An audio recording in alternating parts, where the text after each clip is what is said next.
மக்களை காப்போம், தமிழகத்தை மீட்போம் அப்படின்னு புரட்சி தமிழர் அவரோட சுற்றுப்பயணத்தை ஆரம்பிச்சுட்டு பல ஊர்களுக்கு போயிட்டாரு. எங்க இவர் ஊரா போய் மக்கள்கிட்ட வாக்குகளை சேகரிச்சுவாரோ அப்படின்னு பயந்துட்டு ஸ்டாலினும் ஓரணியில் தமிழ்நாடு உங்களுடன் ஸ்டாலின் அப்படின்னு புதுசா ஒரு சில திட்டங்கள்லாம் கொண்டு வந்தாரு. அதுல இவருக்கு இப்போ உடம்பு சரியாமல போய் ஹாஸ்பிட்டல் சரி அவர் உடம்பு நல்லா ஆகணும் அப்படின்னு நம்ம கடவுள்கிட்ட வேண்டிப்போம். டைரக்டா மேட்ருக்கு வரலாம்.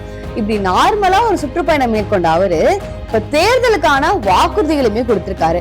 அதுல ஒரு சில அம்சமான வாக்குறுதிகளா இருக்கு. அது என்ன அப்படின்றத இந்த வீடியோல பார்க்கலாம். திமுகவால பறிபோன தமிழ்நாட்டோட அமைதி, வளம், வளர்ச்சி, மாநில உரிமை இது எல்லாத்தையும் நான் மீட்டு தருவேன் அப்படின்னு சொல்லியிருக்காரு.